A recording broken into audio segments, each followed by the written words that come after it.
This class is the ongoing class in meditation, where every Saturday afternoon we focus on a different aspect of meditation rather than the general practice of meditation, so that people can come week after week and learn a little bit more about what happens in meditation.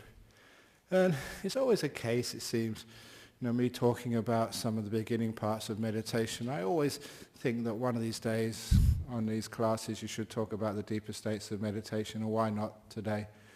And so those deeper states of meditation, once you start to get still in the mind, you start to get some joy coming up.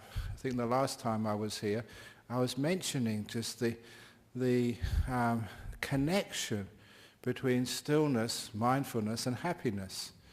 It is, everyone keeps talking about mindfulness. Buddhism has been practicing for 2,500 years, but only now people start talking about it, just taking it aside and not seeing it in its full contexts. But the mindfulness gets stronger and stronger the more still you are. Because every time you do something, you actually weaken the power of mindfulness. Every time even you think, make a decision, you find that the mindfulness gets weaker. And this you'll be able to see for yourself.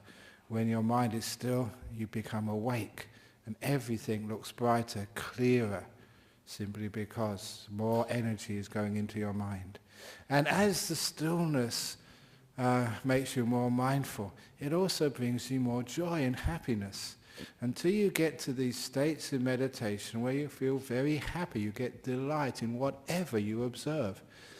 And that's the state, when you are even just watching your body feels so relaxed, it's at ease, it's delightful. And if you are watching the breath go in and out, it becomes a very delightful thing to watch. You can watch your breath for long periods of time simply because you are happy doing it. You don't force the mind to watch something which is enjoyable, it does it by itself. And that delight which comes up in the meditation is an important thing to notice. That shows you're really getting into this meditation practice. And it also means you can meditate for long periods of time. I'm talking a couple of hours, simply because you're enjoying it. And of course time vanishes. When I say meditating for long periods of time, I'm saying that for you it doesn't appear any time at all. You are perfectly awake, you're not asleep, you're not blanked out, perfectly awake, but because when you get to those states of meditation, you're perfectly poised in the present moment, there is no even concept of time. Afterwards, I always started to analyze, why is it in those states you have no feeling of time at all? And it's obvious that to have a perception of time, you have to have a measurement from the past to the present, past to the future, or present to the future. Time is a measurement. You need some past or some future as well as the present moment to have that. And when the past and the future have totally vanished from you, they've fallen off your radar, as they say. For you meditating, there is no past, there is no future, there's just this which is happening now. Then because you can't measure at all, the usual experience one has of time totally disappears. You're just here. And so it could be half an hour, 2 hours, it doesn't make any difference at all to you. It's just like exactly the same. So you get into a timeless state. And also you get into a very happy state. There's so much bother and trouble has just disappeared. You are content. Now when one gets into that stage of delightful meditation, and sometimes that's all I ever teach, just to get that far, but I want to say what happens next, because that's really important too, to actually know what happens next, because many of you will get into that state of sitting here just happy to meditate, very content, and actually experience some pleasure with whatever you happen to be watching. I'll just give another little example. Sometimes that monks meditate on things like skulls. I've got a skull in my room, an old human skull which somebody gave me. And it's not just to ward off burglars, because that's also a good thing. You have a skull in the room, and as soon as they come in they see the skull. That usually pretty freaks out the burglars and they run away. So it's not just for that, it's usually a common meditation object, and I loan it out to other monks if they want to keep my skull for a little while, just to meditate. And what they do, they focus on the skull and they visualize it until that skull they can visualize it without it being in front of them. And they focus on that. It's not just to get real about their own physical body, but what happens often, especially with the skull contemplation, is they're watching and visualizing that skull, and that skull becomes very bright and beautiful. It becomes absolutely delightful, like it's glowing, it's fluorescing. That's just a common occurrence which happens in meditation. And the reason is because the mind is now delightful, the mindfulness is strong enough, you've got enough energy in the mind that whatever you are aware of is beautiful. And that is the stage, delightful breath you can call it, or delightful skull, delightful body, whatever it is, when you start getting happiness and joy in your meditation and time is vanishing. And from that point, what happens next? All of that delight, that strong mindfulness, that stillness, it all comes about by you just being very passive, not interfering with the process, by you letting go. Letting go of what? Letting go of the thing which keeps interfering in meditation.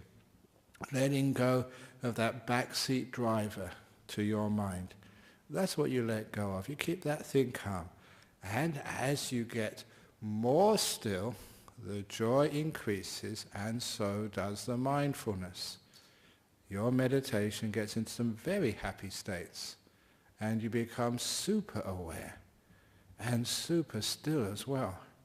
There are times in the meditation you think you can't get more peaceful than this, and then you go into a more peaceful level.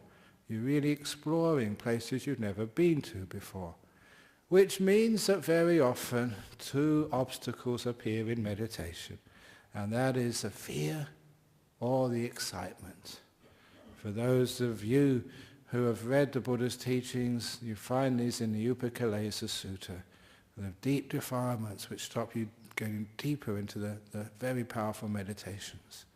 Fear and excitement are the main ones. And how do you overcome those fear and excitement?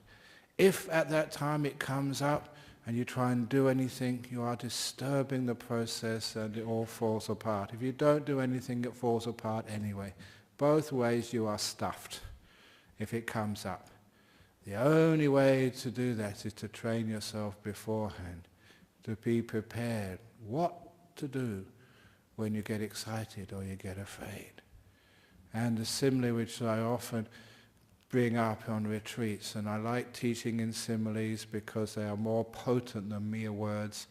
When you put a visualization or a picture to the words, it's much more powerful. You can remember it and you can understand it much better. And that is a simile of my master Ajahn Chah sitting by the still forest pool. In the old days when there was jungle in Thailand, the only jungle they've got in Thailand now is a concrete jungle. You'd be able to go walking into the jungles, for days, go to villages for alms food. And in the morning, late afternoon, you'd always try and find a lake or a river. And just you'd camp close by as a wandering monk, as a homeless monk. And you put your mosquito net umbrella maybe 10, 20 meters from the edge. Wash, have a bath because it's always really hot. And then take some water, filter some water for drinking. And then just go set up in your mosquito net and meditate for most of the night. Go to sleep maybe 11, 12 o'clock. But often, like Ajahn Chah, you would keep your eyes open instead of closing them when meditating. Because when it got to twilight, the jungle animals would come out to that lake or that river to drink. But if you moved, if you even made a sound, those jungle animals would know there was a human being. And for them, human beings usually meant hunters, and they were very dangerous. The animals would sense a human being there and would run off back into the jungle and not come out at all, even if they were thirsty. They were scared of humans.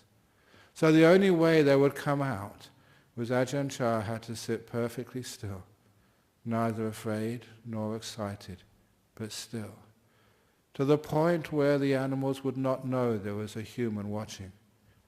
And then they would come out. They'd come and drink, and maybe come with their young, and play by the still forest pool, only when the one who was watching, Ajahn Chah, was perfectly still. And then, after the ordinary jungle animals would come out, sometimes some very strange and weird animals would come out, incredibly beautiful, which very few people had ever seen. They were so sensitive to the presence of a human that Ajahn Chah had to be really still for those to come out and play in the still forest pool.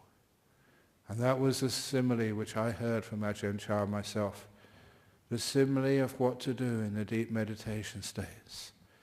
After you have a delightful breath, or watching a skull and it's delightful, or whatever else it is you're doing, once that starts to disappear, incredible things come up into your mind. We call those the nimitta, the lights in the mind. It's like the animals coming out of the bush to drink in the evening. If you want them to come and stay, you have to be perfectly still. If a light appears in the mind, it's as if the light can't see you watching. The one who's observing has to be perfectly, totally still. And any excitement, any fear, any wow, that little nimitta will rush away, disappear, and never come back again for days or even months. You have to be perfectly still. And that was a very great help for me, because instead of just saying, oh, let go, be still, I could imagine myself being like an Ajahn Chah in the jungle. Imagine these animals coming and just being perfectly still, not moving anything in the body or in the mind. And then they would come and stay. And that's what they did.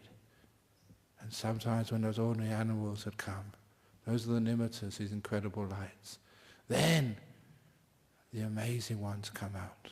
The ones which few people ever know about. These are the deep jhanas, these incredible states of meditation. But they only come when you're perfectly still.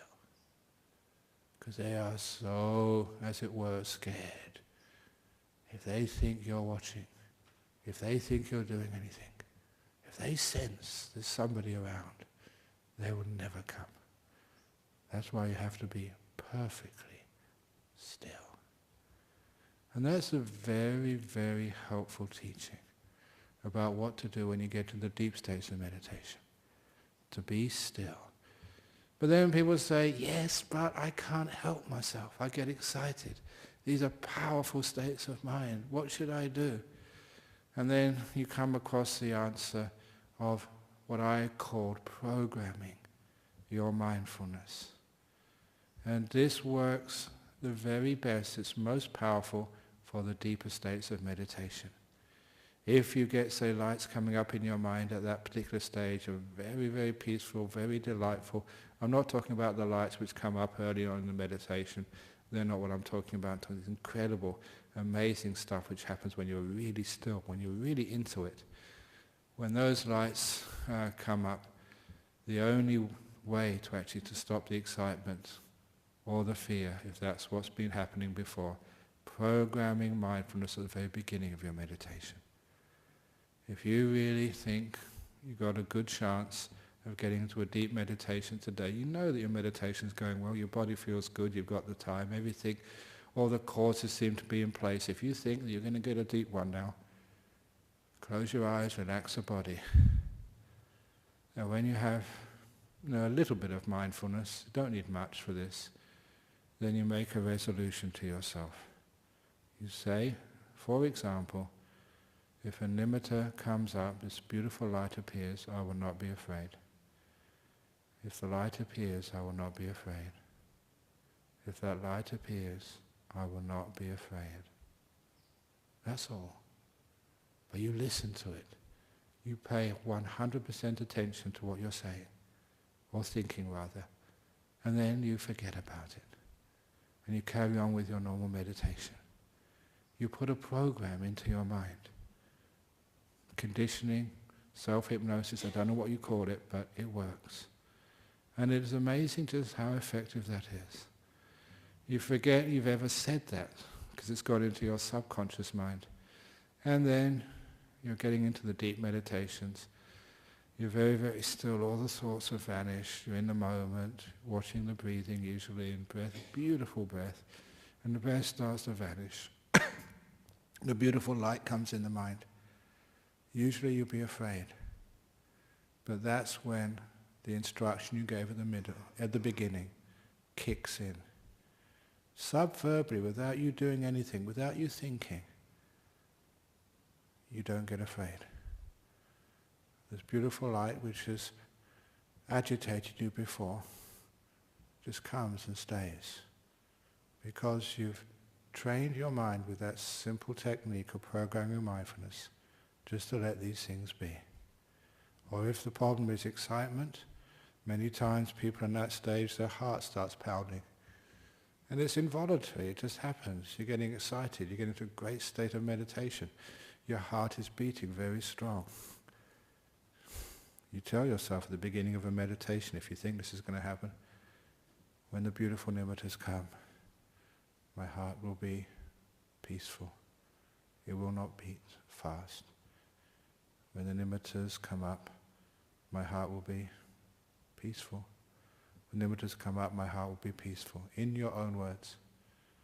It's amazing, just your heart starts to become agitated, beat strong. And that little instruction comes in and settles it down by itself. You don't do anything. The important thing is at that stage, if you do anything, you disturb everything. You have to do it before. Put the instructions in, put the programming mindfulness in early. And then, when it's needed, it will act. And then these beautiful lights become incredibly strong, beautiful, powerful, and also full of great bliss and happiness. And now you really get into this meditation. It really, really makes you very, very happy. You understand just how deep this meditation can go. And if you're lucky, you can actually go right in the center. And you get a bliss more different, more beautiful than you've ever had before. These are the jhanas which you might read about. Not just monks and nuns, lay people do get these things from time to time. Not that many, but a few. And I'm just giving these instructions just in case. There we go. Now, I should make the announcement again because we're going to do some meditation now. Since I made the first announcement that more people have come in, if you come for the Introduction to Meditation class, the lessons for beginners in meditation, you wouldn't have understood a word of what I've been saying the last 15 minutes. You may think you have, but you haven't, because it's a deep meditation. If you come for the beginner's meditation class, it's in the room to my right. This is the ongoing class. Very good. So let's go for it. So if you'd like to get yourselves comfortable in your meditation posture, however that happens to be, and then we can see how deep we can go in meditation.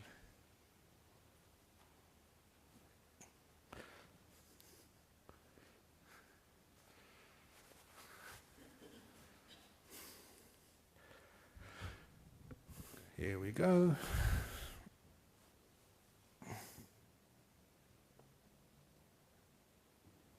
And as usual, I will guide you for the first 10 or 15 minutes, and then I'll be silent.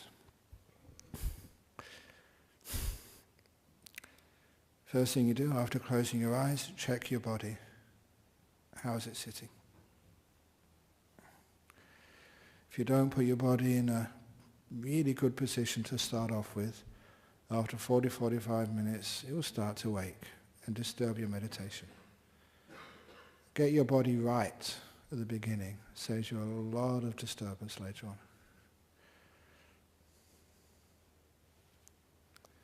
And don't assume that after 30 seconds that you've finished with your body. I've been meditating, I was trying to think the other day, 45 years? Yeah, 45 years. And Even I spend at least 3 or 4 minutes, sometimes longer, with my body, making sure it's comfortable.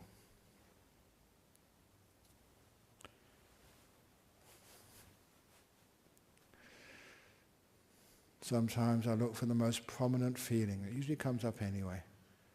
That prominent feeling is a sign that there's some tension, tightness, pressure on my body. I don't just be mindful of it, I do something about it. I move, I scratch, I cough, I sneeze. Very good, thank you. So that I can be kind to the body and it feels more relaxed. After a couple of minutes, there's nothing more I can do by moving or scratching. But there's still some more work to be done. Now I do the mental calming. I look at a part of the body which is tight or tense or aching. I allow my mind to settle on that part of the body. I'm mindful of it. And then, when I've established mindfulness, awareness of the part of my body which is irritating, I send it kindness, compassion, real love.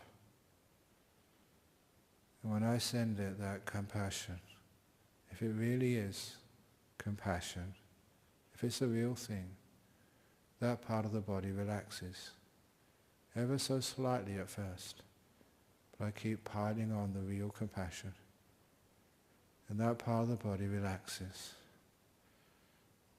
The irritation lessens. The ache, the pain eases.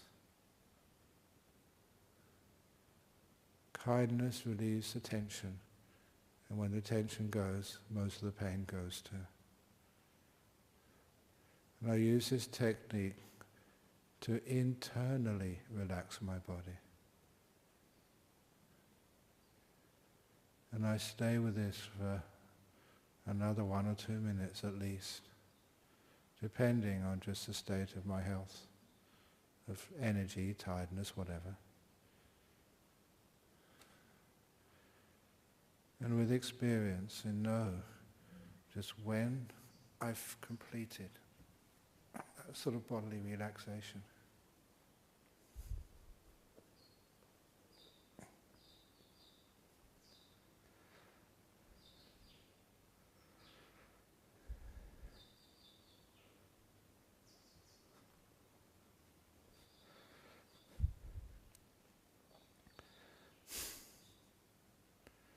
when it's complete, my body is relaxed, it does have a signature happiness, the delight of relaxation.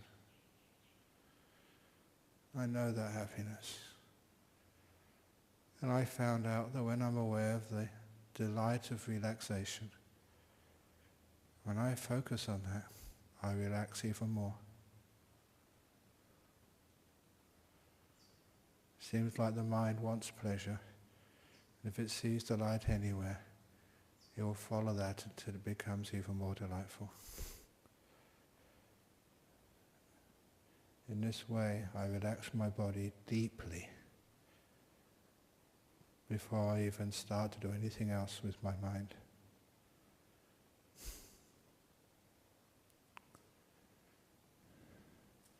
And if ever I'm tired or ill and I want to go to bed at night and I want to have a sleep, I just do that much.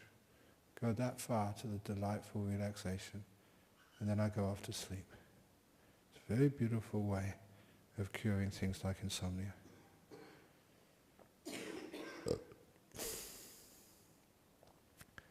And once my body is relaxed, feel that delight, now I can let the body go. And I can attend to my mental world, the world of thoughts, of past and future, of disappointments and hopes, all that stuff, which is a very noisy part of one's world. Now I'm trying to calm the whole world down, my mental world.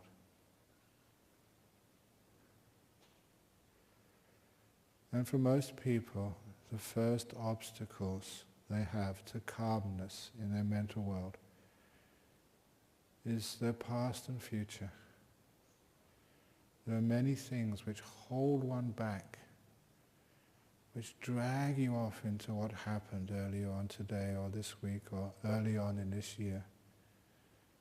What people call unfinished business, but it is finished. What's done is finished. But sometimes it's very painful. Sometimes you're obsessed about the past. How can you let it go? You can't just say, I'm going to drop it. You do not have the power to use your will. Use wisdom power instead. Whatever's happened to you in the past, give it kindness, real love, compassion. Just as real compassion takes away the pain in the body, the real compassion takes away the hardness of the past. What was a solid problem now tends to dissolve. Be kind to your past. Open the door of your heart to your past. Don't feed it negativity, feed it kindness. And it gets smaller and less of a problem. I'm talking about real strong metta, compassion. Until the past is easy to let go of, however long that takes. And if there's any fear, anxiety for the future, some biopsy, some court case coming up, then send kindness to your future too. It's beautiful love, which makes even the most fearful, the fearful appointments soft, peaceful, light. So light becomes your future. It's easy to drop it. You give kindness first to soften the past and future. And then you find it easy to let go. Doesn't matter how long it takes until you can let go of the past and future so easily and come home into this present moment, just to be here. The holiday place where you can get away from it all and just be. Be without past, be without future. Just be right now.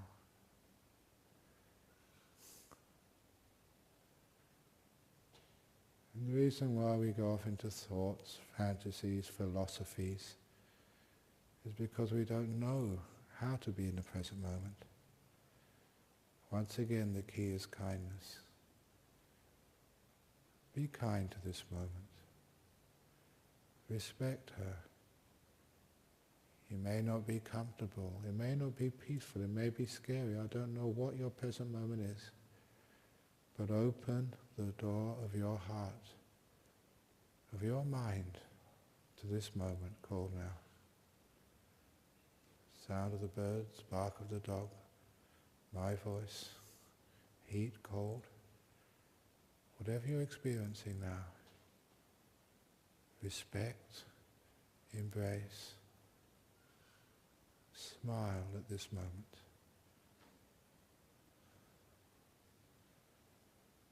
Then you find this present moment is easy to be with. And you don't tend to think, or fantasize, or philosophize, or plan. We're only restless because we're unhappy with present moment. When you're happy being here, there's no need to think.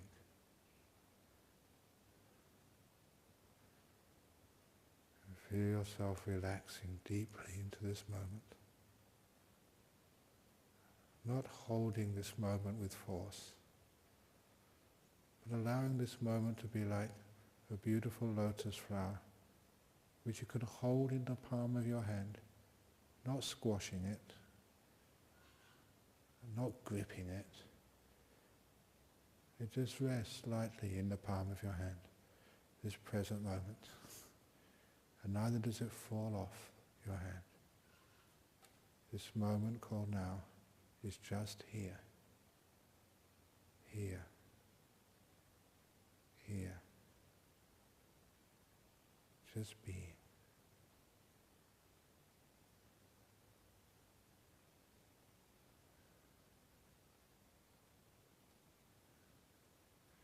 And it's a natural phenomena. It just happens. But after a while you become aware of your breathing. You don't care where that breathing is located. You just tend to know the breath is going in or the breath is going out. Don't focus on the breath. Just let the breath come to you. Let the breathing fill your mind, moment to moment, just being with that part of the breathing happening now, without giving it a name, without controlling it. Your job is just to watch and be kind, never to do anything.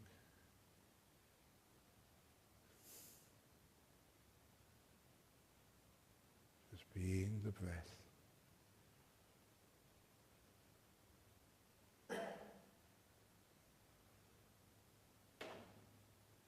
And this breath has fed you oxygen all your life, taken away the waste products.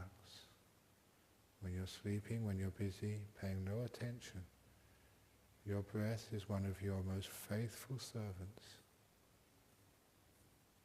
Respect her. Be kind. And then your breath will stay with you. So all you know, breath coming in, breath going out.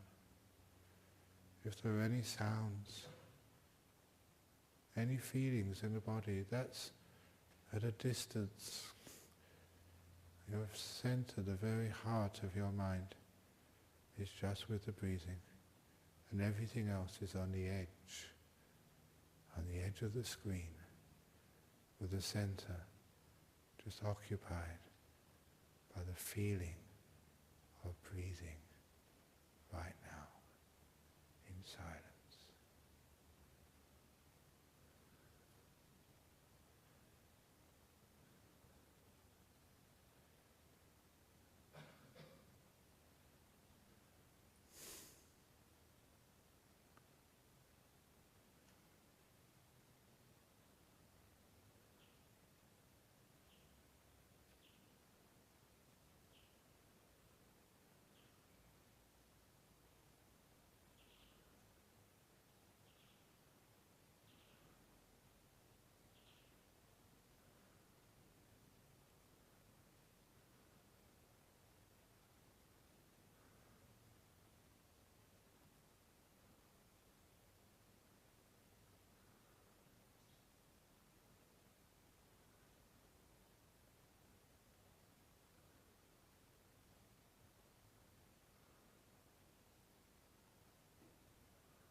Stay with the breathing until it becomes delightful. Beautiful breath coming in. Beautiful breath going out. To get there, you need to be more still. Even imagine stillness. Stillness is a source of strong mindfulness, which is a source of the delight in watching the breath.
Close to the end of the meditation now.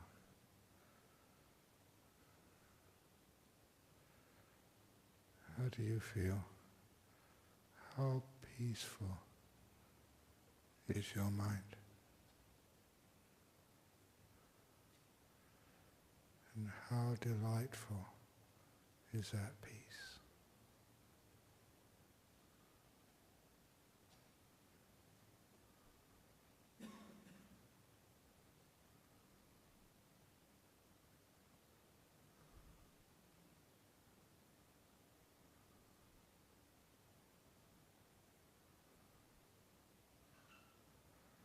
I'm now going to ring the gong 3 times. I invite you to listen to every sound from the gong. And when the last ringing of the gong vanishes, only then to open your eyes to end this meditation.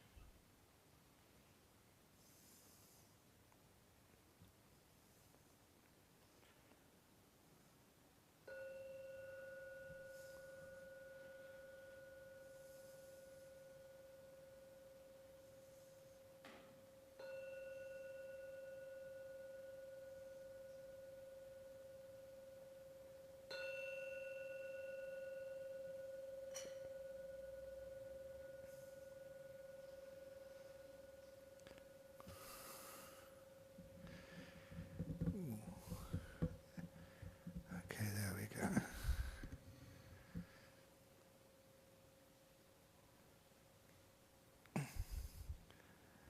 Now we're going for some questions. There's no overseas questions today.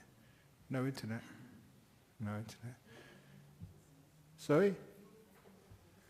No questions. They were so quiet and silent. So peaceful. Any questions from here about the meditation today? Yes. Oh, do you want to just get the microphone going? Yeah. Yes, this experience of falling and jerking back, is it actually falling asleep? It can be. It's what best described to me, and it seems inaccurate, is you're getting still, but your mindfulness isn't keeping up with the stillness. So it's almost like the stillness jerks the mindfulness back to get you aware of what's happening again. So it's something which will happen. You feel like you're falling, but you're not aware enough to really go all the way with it, and it jerks back again. So it's something which will just disappear by itself very quickly. It's not a big problem in a meditation at all. Just allow the awareness to get stronger and stronger and stronger. Then all that jerkiness will just tend to vanish by itself. Basically, it's a very common problem, not a big one. But also, that it could be sleepiness, but never think of sleepiness as something which is bad and you're a terrible meditator. Because the truth is that all of you, that you live very hectic lives, and it's very, very tiring. And rushing around all over the place, even on a weekend, you've got so many things to do on a weekend. And you are going to be tired. So that's one of the reasons why, to face the problem of tiredness in the meditation, please let yourself be tired. Don't fight it. And then if you can just be at peace with the tiredness, it's amazing it doesn't last that long. If you fight it, it'll last for a long time. So just relax, even if you want your body to droop. If it wants to droop, let it droop. Many, many years ago, that I decided just to give in and just let myself be sleepy. And my body would droop until one day it was drooping, but I started just leaving it alone. And the awareness came back and my body straightened up all by itself. It's one of those weird things that I never told my body to straighten up. It just did it when it was ready. And it's experiences like that make me trust my body. If it wants to slump, you can slump, body. I'm not going to control it. And then it gets up all by itself. When you have those experiences of things which you thought you were always in control of do it by themselves, that's really weird, but it's good fun. Sometimes when you do the walking meditation, we don't really have the space in here to do walking meditation. But when we do the walking meditation, sometimes you're just walking along there and then just the walking happens all by itself. It's almost like you're not walking, but the legs are doing the walking. Just watching these legs move, and you don't tell them to do anything. They just do it by themselves. Little things you thought you were in control of, you let go and it just happens all by itself. That's why the best way of meditating is to be peaceful. Be still and let things happen.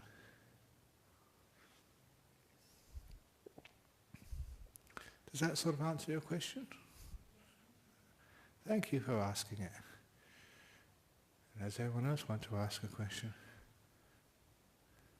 Very good. Yeah. Sometimes when I'm concentrating on something really hard, all of a sudden I notice that when you're sitting straight, your awareness seems to be this way, and then you go inside and you concentrate, and then all of a sudden it feels as if I'm up like this, looking way up. But then if I check my body, come back and look at my body, it is still straight.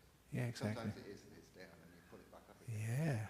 But very often, it feels as if I'm looking in from inside, way up high. Yeah. Those are just experiences in meditation. They're good experiences in meditation. It's sometimes that is a sort of stage where I say that, you start to allow your way of looking at things to be a little bit more unconditioned than usual. We're always so brainwashed, culturally conditioned to see things in one particular way. And that's very similar to, probably one of the next things which will happen to you is you feel like your body is expanding or you're floating up in the air and all that sort of stuff. And that is when it's like this thing we call perception, the way we look at things in life. We are so restricted by our culture, and now it's like you're letting go and you can start to see things in weird ways. Don't be afraid of weirdness. Weirdness is fun. And after a while it just settles down. And just, that you feel like you're gazing up at the ceiling, but it's actually just, it settles down and it's just normal again. Sometimes you feel like you're floating up in the air and you just come down again. You haven't floated, you haven't levitated. It just feels that way. And it's just the way that you perceive is so conditioned that we're breaking those barriers. Sometimes that people, I remember once looking at the wall and it all melted like chocolate on a hot day. And they weren't going crazy, they weren't taking any hallucinogenic drugs or anything. All that was happening, you can see things in a different way than you're supposed to. And that gives you a little bit of freedom. So after a while, then you just settle down. And that's fun stuff. But the really fun stuff is when it all gets nice and peaceful, you can just watch the breathing or just watch the delightful stuff. Stage of meditation with nothing to worry about, it's usually a good sign. You're getting somewhere, but don't ever worry about it.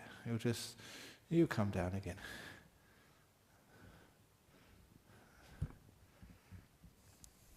So there's some good questions today. Does anyone else want to give me a third good question for today?